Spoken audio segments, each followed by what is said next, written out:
आणि मराठी शिक रे बाबा. ए दादा मराठी शिक. मराठी शिक. मराठी मग क्या हा?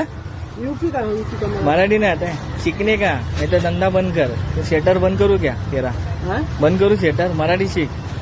अरे मराठी कैसे सीखे? मैं बंद कर. ये क्या बोला? आज बोल रहा हूँ कल से मेरे को मराठी आना चाहिए. नहीं तो ये तेरा शटर एक बंद. दिन दो दिन मराठी थोड़ी ना आदमी सीख जाता है सिर्फ. अरे इतना मारेगा ना अभी. मराठी सीखना मराठी. वो बात सही है लेकिन हाँ. एक दो दिन में आदमी नहीं सीख पाएगा ना. हाँ टाइम लगा सीखने का. ट्राई करो ट्राई. हाँ वही बात है ना. हाँ नहीं तो मार खाएगा इधर. वापस 10 दिन के बाद में आने वाला 15 दिन. मराठी सीखना मराठी. किसको बोलने का बोल दे. तेरे शेठ को क्या बोलने का. नहीं तो दुकान बंद कर तेरा. ये बिहार में जा. भाषा के नाम पे मारा पीटा जा रहा है बिहार यूपी लोग के. देख लीजिए भाई लोग. अभी आगे देखिए राजस्थान भाई के क्या किए हैं ठेला वाला को. आप देख सकते हैं.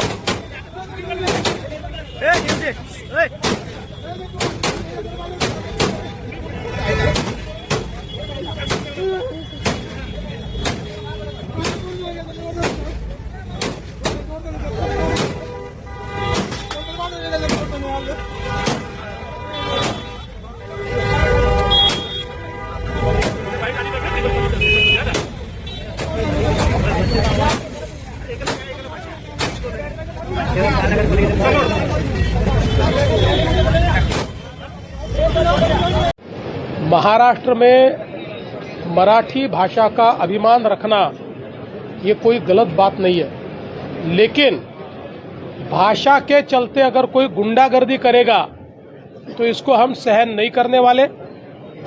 कोई अगर भाषा के आधार पर मारपीट करेगा तो ये सहन नहीं किया जाएगा.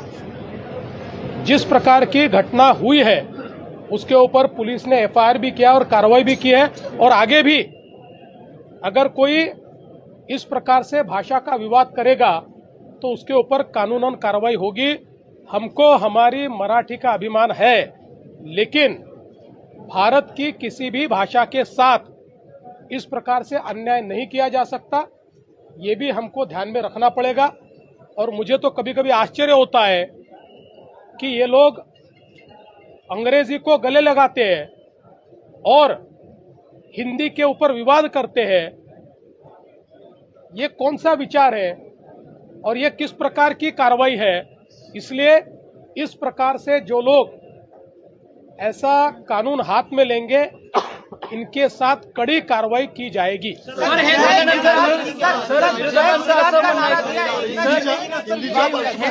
विरोधकांचं असं म्हणणं आहे की हा वाद अमराठी असून हा व्यापाऱ्यांचा वाद आहे असं विरोधक म्हणतात आहे. व्यापाऱ्यांचा वादाचा काय अर्थ आहे?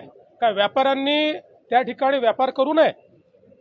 एखादा मराठी व्यापारी हा जर आसाममध्ये जाऊन व्यापार करत असेल आणि त्याला जर आसामी भाषा शिकायला वेळ लागला तर काय त्याला आसाममधल्या लोकांनी मारायचं? त्याच्यामुळे हे योग्य नाही आहे. अशा प्रकारे वागणं योग्य नाही. खरा अभिमान असेल ना तर मराठीची सेवा करा. खरा अभिमान असेल मराठी शिकवा. खरा अभिमान असेल क्लासेस चालू करा. खरा अभिमान असेल तर लोकांना मराठी बोलायला प्रवृत्त करा. आणि खरा अभिमान असेल आपल्या मुलांनाही मराठी शिकवा ना. मराठी शाळेत टाका ना. अशा शाळेत का टाकता जिथे मराठी ही तिसरी भाषा आहे? आणि महानगरपालिकेच्या अशा शाळा का सुरू करता की ज्या शाळेमध्ये स्पष्टपणे लिहिलंय मराठी तिसरी भाषा असेल? हे इकडे चालतंय आणि त्या व्यापाऱ्यांना मारताय. हे योग्य नाहीये.